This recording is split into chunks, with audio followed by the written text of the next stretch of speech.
a Canadian radio sanctuary podcast. Hi, everyone. This is Shania Twain. Keep listening right here.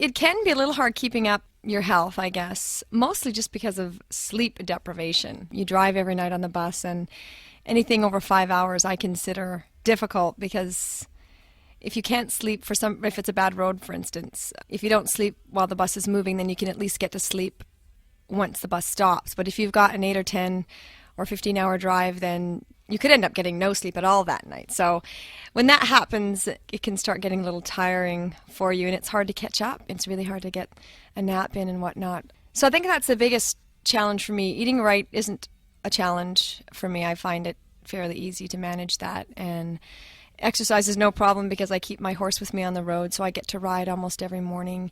It's gone way beyond my expectations. Tour has been such an energizer, and it's just been a whole new life experience for me. It's been wonderful in many, many ways. The audience touches me every single night. There's always just some kind of electricity that happens that I can't really explain, and it's just a magic.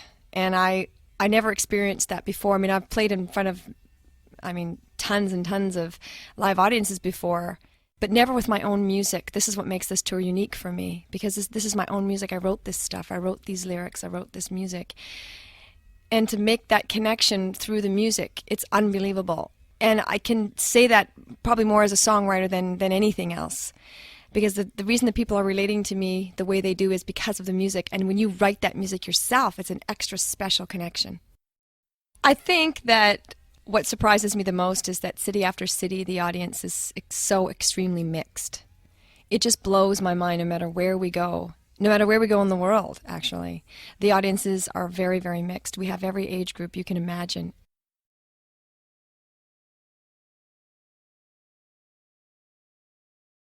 I think that the music, what's very satisfying about what's happened, and what I can conclude out of all this, is that my music really has bridged a generation gap that is very hard to do. I don't really know how to explain why that happens. I'm not really sure. I think I have very high energy, and I think that the kids can relate to that type of an energy. I don't know. I'm very sporty. The music is lyrically, I think, very relatable to most women and girls. It doesn't really matter what age you are. Just being a girl, I think you can relate very well to the lyrics. It's just such a mix. I can't even explain it to you. The ballads, I think more than anything, because there's such a variety of music on these albums, you do have ballads that attract the romantic. You have some real pop edge stuff, which attracts the pop audience, young and old. It also attracts country fans, of course, which that is my fan base, really, right from the beginning. And there's a lot of stuff for them on there. So I think there's just so much of a little bit of everything that there isn't a type of person out there that doesn't relate to at least one song. And that's the only way that I can explain it. I think that the music, what's very satisfying about what's happened, and what I can conclude out of all this, is that my music really has bridged a generation gap that is very hard to do. I don't really know how to explain why that happens. I'm not really sure. I think I have very high energy, and I think that the kids can relate to that type of an energy. I don't know. I'm very sporty. The music is lyrically, I think, very relatable to most women and girls. It doesn't really matter what age you are. Just being a girl, I think you can relate very well to the lyrics. It's just such a mix. I can't even explain it to you. The ballads, I think more than anything, because there's such a variety of music on these albums, you do have ballads that attract the romantic. You have some real pop edge stuff, which attracts the pop audience, young and old. It also attracts country fans, of course, which that is my fan base. You have to keep singing. I know it's quite funny. The band always laughs. People always laugh at me. They say, I don't know how you can keep singing. And I basically do 3 or 4 things at the same time. I'm signing autographs. I'm bending over. I'm shaking hands. I'm hugging kids. and singing through the whole song. But I think that what people expect or I think appreciate the most is the communication. If they wanted to just stay home and listen to the music and listen and just listen, then, well, you can do that. You don't have to go to a concert to do that. So I got the sound as good as I can get it, and I think that we have actually very good sound. There's quite a vibe. I've got, I've worked very much on the live sound, getting it to be as exciting as possible.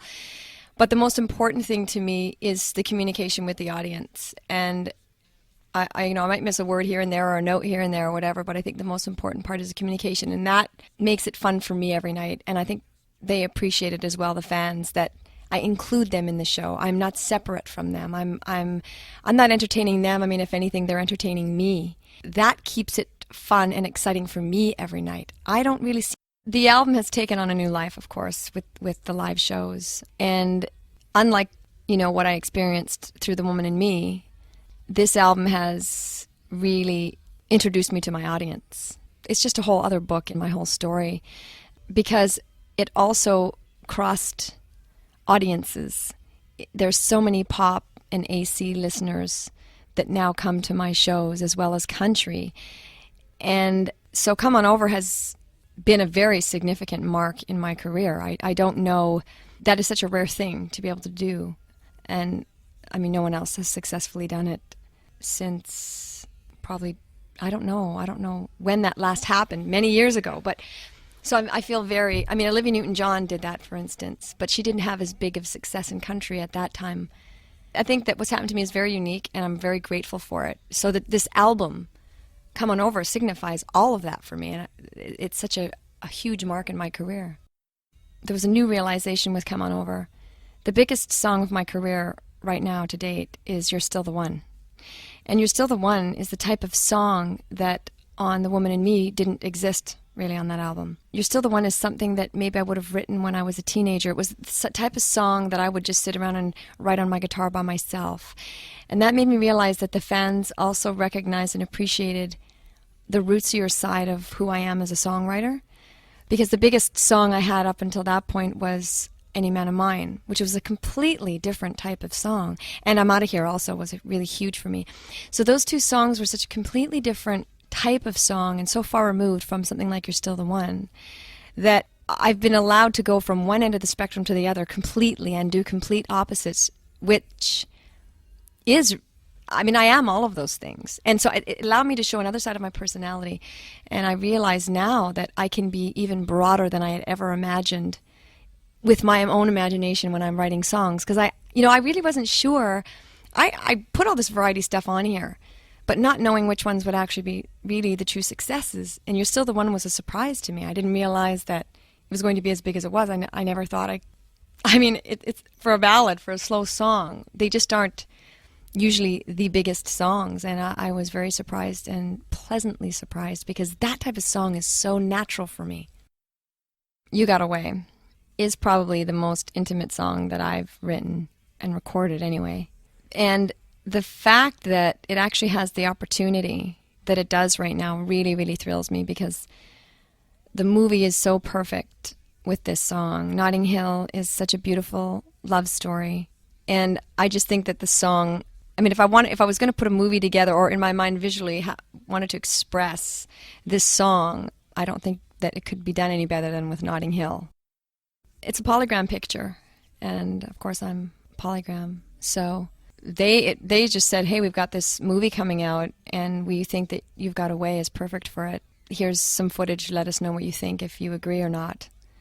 And of course I did. I loved it. I'm a big fan of Julia Roberts anyway, but it's such a beautiful little story. I just love the way they put this whole movie together. And I could relate so well to the movie too. I don't want to give the whole thing away, but people will understand. Any celebrity. And the way the two worlds come together is very charming. So I love the whole idea I love the fact that the song is on the soundtrack.